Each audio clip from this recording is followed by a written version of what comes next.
আমার বউ কথায় কথায় আমাকে বলে আমাকে তালাক দিয়ে দাও, আমাকে মায়ের বাসায় পাঠায় দাও, এবং এটা এখন তার নিত্যদিনের ডায়লগের মতো হয়ে গিয়েছে। মাঝে মাঝে আমি খুব ধৈর্যহীন হয়ে যাই। এই অবস্থায় আমি স্বামী হিসেবে আমার করণীয় কি? আসলে এটা অনেক বোনদের সমস্যা, ওয়াইফদের সমস্যা। কিছু হয়ে গেলে আমাকে তালাক দিয়ে দাও, আমি মায়ের বাসায় যাব, আমি আর তোমার সংসার করবো না, আমার আর এই সংসার ভালো লাগে না, আরে আমার এখানে কিছু নাই, আমার তোমাকে বিয়ে করে জীবনটা শেষ হয়ে গেছে। এরকম অনেক মেয়ে বাংলাদেশে এবং এই সমাজে, পুরো পৃথিবীতে বলুন তো সবাই আছে না নাই?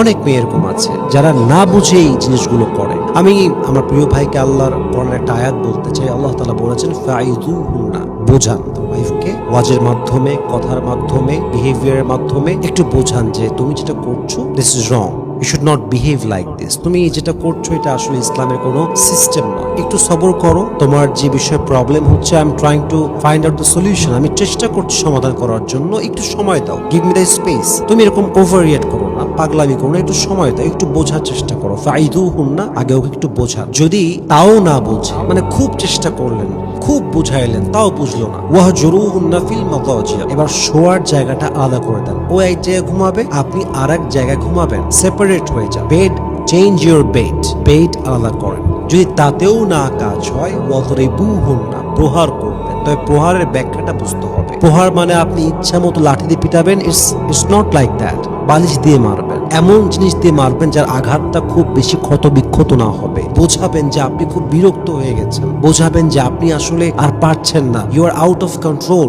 And now you can take it any more. আপনি আর পারছেন না, you have to show like that. It's not like যে আমার ইসলাম আমাকে বলেছে মারতে হবে মানে মেরে পিটা শেষ করে ফেলবো। নো, দিস ইজ নট ইসলাম। আপনাকে ইসলামের ব্যাখ্যাটা বুঝতে হবে। মারার ডেফিনেশনটা আসলে কি, ব্যাখ্যাটা কোন পর্যন্ত দিয়েছে, এটা আপনাকে you have to know the limit. You can't cross the limit. আপনি লিমিট ক্রস করতে পারবেন না। হালকা করে মারবেন, বোঝাবেন, খুব সুন্দর করে ট্রাই করবেন। যখন একদমই দেখবেন হচ্ছে না, মুরব্বীদেরকে ডাকেন, শেষ সমাধান করার ট্রাই করেন। যদি একান্ত না হয় এবং আপনি বুঝে গেছেন এই সংসার ধরে রাখতে গেলে ধ্বংস অনিবার্য হয়ে যাবে, সেও সুখ পাবে না, আমিও সুখ পাবো না, এবং লম্বা সময় পেরিয়ে গিয়েছে, কোনো সমাধান হয় নাই, তখন আপনি গিয়ে বিচ্ছেদের চিন্তা করতে পারেন। তবে তখন করবেন যখন আপনি লাস্ট স্টেজে আসবেন, তার আগে নয়। বোঝাবেন, বোঝাবেন, বোঝাবেন, লম্বা সময় সবর করতে হবে। সত্য কথা বলতে কি, সংসারের সুখটা প্রথম 3, 4, 5 বছরে আসে না। সংসারের আসল সুখটা আসে 5 বছর, 6 বছর পরে, যখন আমরা একে অপরের প্রতি ইউজ টু হয়ে যাই, যখন আমরা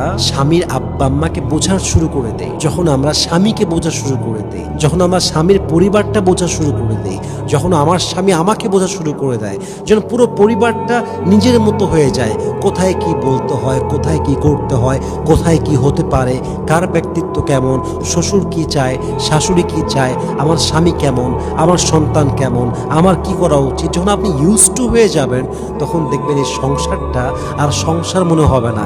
এটাই আপনার আপন ঠিকানা এবং এটাই আপনার শেষ ঠিকানা মনে হবে। ঠিক কিনা বলেন?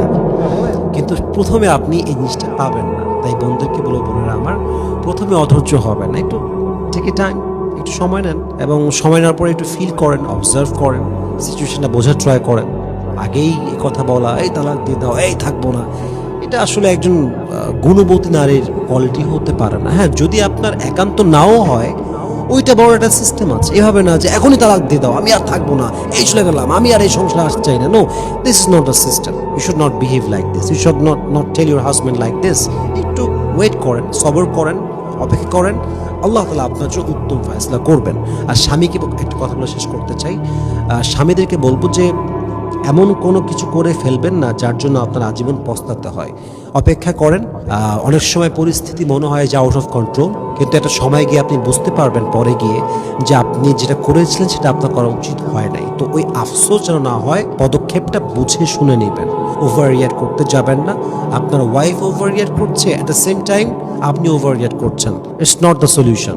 যে কোনো একজনকে নর্মাল হতে হবে, যে কোনো একজন পার্সনকে বোঝানোর মতো ক্যাপাসিটি রাখতে হবে, then it can long last. Otherwise এই সংসার টিকবে না। আল্লাহ প্রত্যেকটা মাকে, প্রত্যেকটা বোনকে বোঝার তৌফিক দান করুক। সবাই আমিন।